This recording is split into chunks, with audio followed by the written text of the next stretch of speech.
I've been working in e-commerce for over a decade. I'm kind of a hybrid right brain, left brain person. I actually went to art school, and then I went and I studied economics.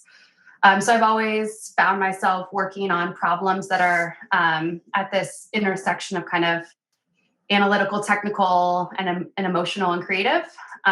Because it's since I'm able to kind of switch between those modes. I'm able to sit in a place in between and help make decisions. When should things be guided by our emotions or by the aesthetics, and when should we let the data speak, and how do we merge the two? Having worked at the intersection of fashion and tech for so long, one of the things that I've just become really frustrated with was just how antiquated online shopping still is. It's been around for 20 plus years, but in some ways it doesn't really feel much different than what it was when it started. So we're kind of in this place where, yes, online shopping is providing a value in that it's more convenient, but kind of all of the other things that going to a store was, whether it was social or whether it was, it was inspirational. You'd see like the beautiful window displays. You'd feel the products. You get all these feelings. That kind of online shopping has really and continues to fall flat in that regard. So when we started the lobby, our mission was really to bridge that gap at a very high level. Like, how can we take the best of both worlds? Because it's 2020 now. We should be able to have the best of both worlds. So that was kind of our motivation, and is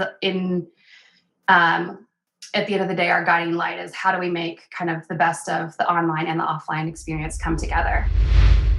So this is our homepage. And one of the first things that, before we even built any of the experience, the first thing that we really spent time thinking about was, what's the content and who are the content creators?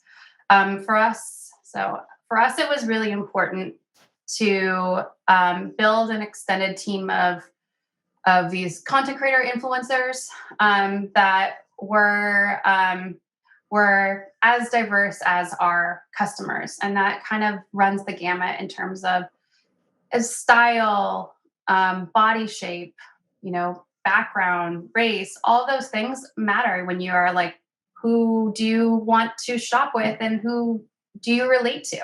So for us, it's really important that people be able to come in and see people that look like them or are like them in some way, shape, or form. So we really spent a lot of time kind of figuring out, both in terms of all the different ways in which we are diverse as humans. How do we represent that in a group of influential women? And we still have we started with about 30 influencers. We're growing to hundreds. But we're not there on day one or day 45 as it may be. But the idea is really to like have the all different perspectives and voices, so that you can find whether if you're like a petite woman and you want to shop with someone who's also petite, or if you're curvy and you want to shop with someone who's also curvy and hear what they have to say, or if you're like you've got a really kind of eclectic style and you want to shop with someone who has that kind of style. We want you to be able to find that here.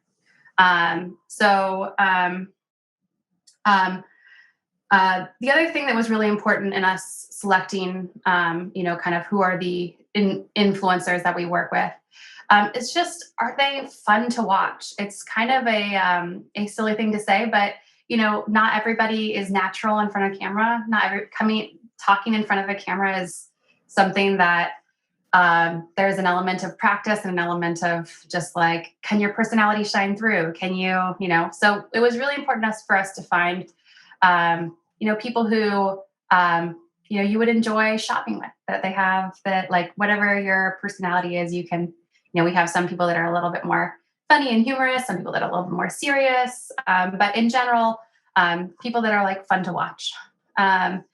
And that you can connect with, because again, we're all, I think, looking for connection, especially during this time. This is the Selma long sleeve top from the line by K, and I really love how soft this top is, as well as the ruching detail that she did all throughout the front. We didn't want to script the influencers, but we wanted to think about what was the format that was going to be most interesting to shoppers. So we arrived on kind of a short form. They're usually like 30 to 60-second videos.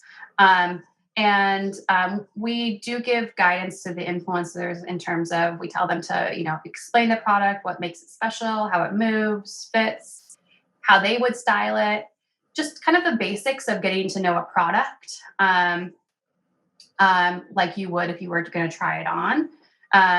But also short enough so that we don't bore shoppers, because, it is, we all have gotten shorter and shorter attention spans as the years go on.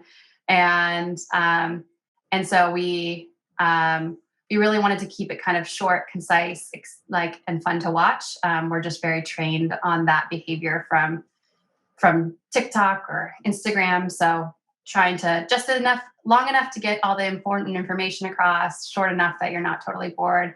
And if you are not interested in the thing, you can always just swipe up and go to the next thing. In addition to kind of being able to browse by influencer, we also wanted to allow you to kind of browse the other ways that you might be browsing. So either, by brand, you can kind of check out the different brands we have, and you can watch a long stream of videos. You can also kind of shop by different trends. So, if your neutrals are your thing, you can kind of browse videos that are all kind of in the neutral color family. So just kind of like, other retail sites, we give you lots of different ways to browse according to whether you're just kind of looking to be entertained, or if you're actually looking for something specific, but kind of letting you choose your own adventure in a way. So you can either be really driven by product, really driven by brand, just be entertained by kind of a feed of videos, and easily skip anything you're not interested in. So if you go to watch a brand, you can just kind of skip through, and I'm not interested in that, so I'll go to the next thing. I guess the other thing too that we wanted to kind of seamlessly integrate into the process is being able to check out. So watching a video is a very different experience than going and browsing on a website that's a little bit more linear. Browsing is kind of watching a video, you can kind of get immersed in the video and forget that you're actually in a shopping experience. So we really wanted to make it so that we didn't force you out of watching a video to shop. So one of the things you'll notice is that as you watch, you can actually go and shop the item without ever leaving the video. So your feed is still there, and you can continue. If you come to the site and say, you can choose however you want to browse. Say I specifically know, I'm interested in, I love the brand Donnie. So I can either kind of browse Donnie by watching the videos. So what I'm wearing is the Donnie bralette. It is in the color cream, and I did get it. I am styling the donning a sweater at Henley. It is truly the softest thing I've ever. So I just paused it so that you can hear my voice at least. And so say I want to get that in the, this one's been very popular. So I'll get that. And then really love this sweater set right here. Super cute, the dual color. I'll get it in my size and then I'll go to checkout. Now, as you can see, that checkout's really simple. We charge $0 today. You're only charged for what you keep after 14 days. And with you can review your order. See it again here, but with a single click, I can place my order and I'll only be charged after we have free shipping, free returns, and we're only charged for what you keep.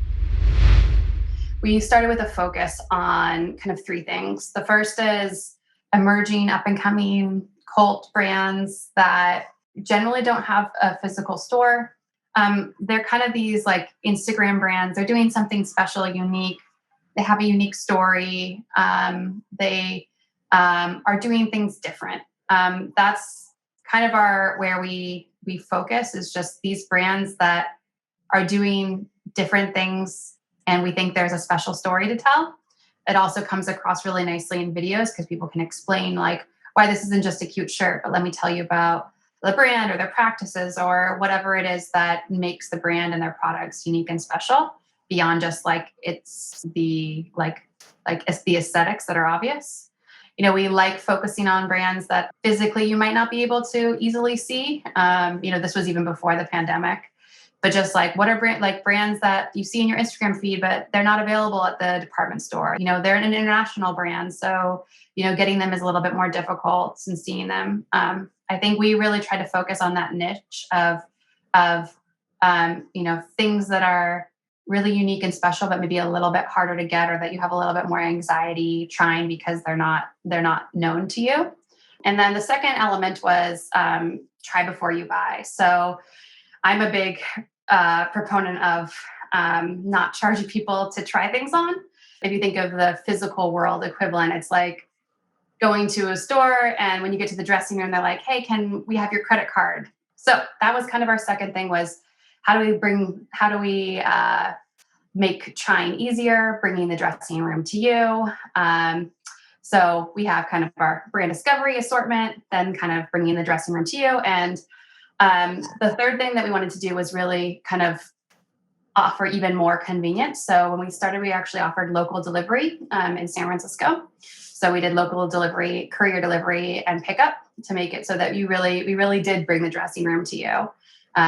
These brands that you maybe had heard about, hadn't tried on your own, you could try them for free and we'd bring them to you. So there was really no risk involved.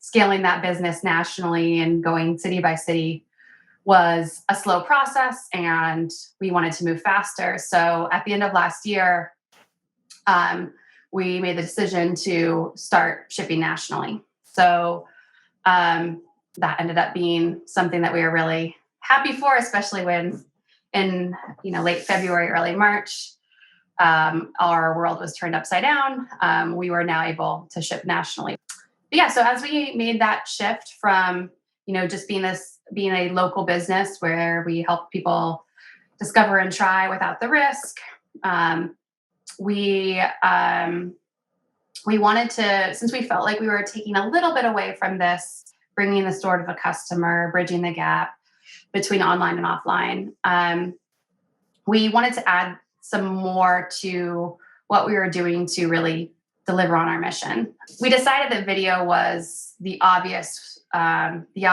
way to go. And it was really just a matter of figuring out exactly how to do it. And we had done a bunch of influencers work right before the pandemic. And we had some really great experiences with it. I also worked with influencers all throughout my career. We talked to customers, we talked to influencers, we talked to brands, and everybody really just seemed to latch onto the idea, even before we had started to make any of the content. we got that excitement, and we're like, especially in the midst of the pandemic, you're like, okay, there's something here. Everybody's really excited about how do we create something that we can, that gives us that kind of positive emotion, and also brings the store to the customers in a way, because they're not going to the store. So now what's the next best thing? Video. We're all on Zoom all day long. We can in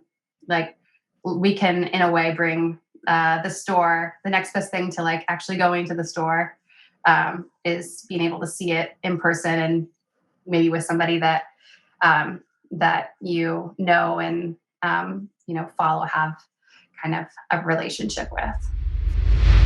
I think the consumer has changed a bit. I mean, I think that we don't, I think there is, especially with younger consumers, authenticity today matters more than anything.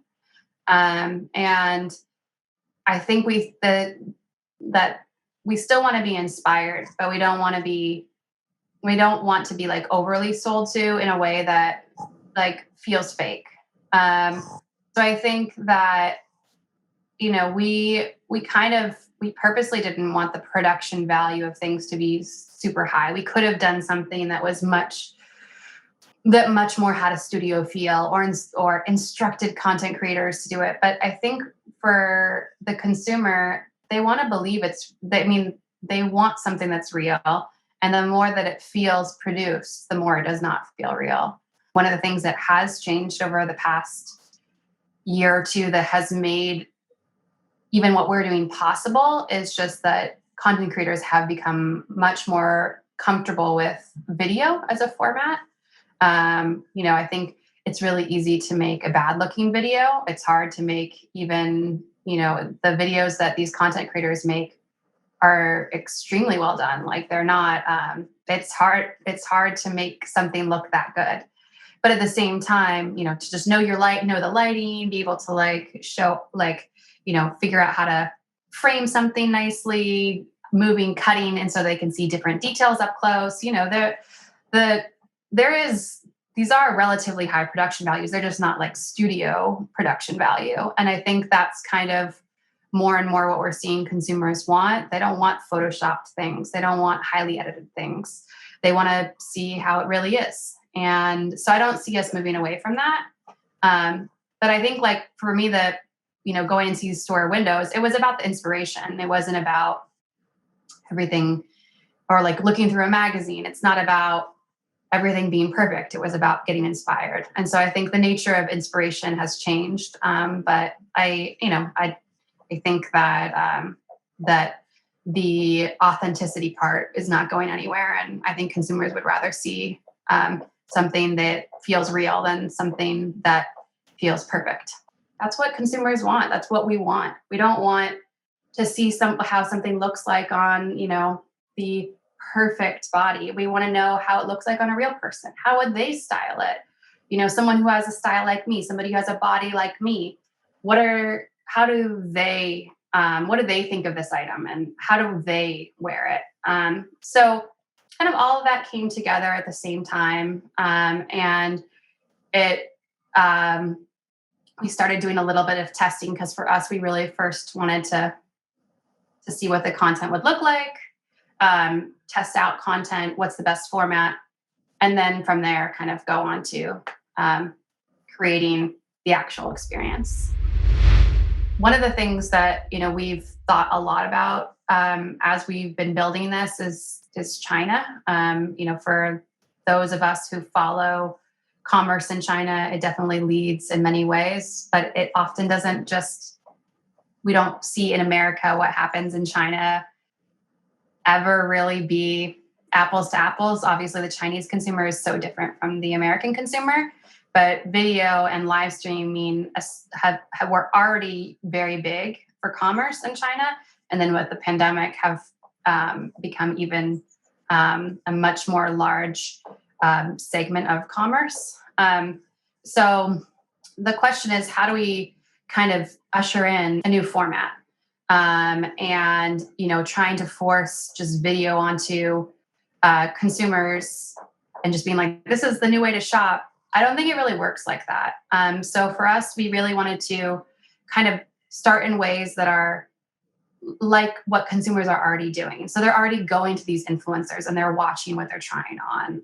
It just happens in a very fragmented way. It might be, on their Instagram, it might be a little bit on TikTok, or it might be on their, if they have a blog or something like that. So, or YouTube. A lot of our influencers are YouTubers. So, there's already this behavior of going to watch these people that they know and hearing what they have to say about like discovering brands or products.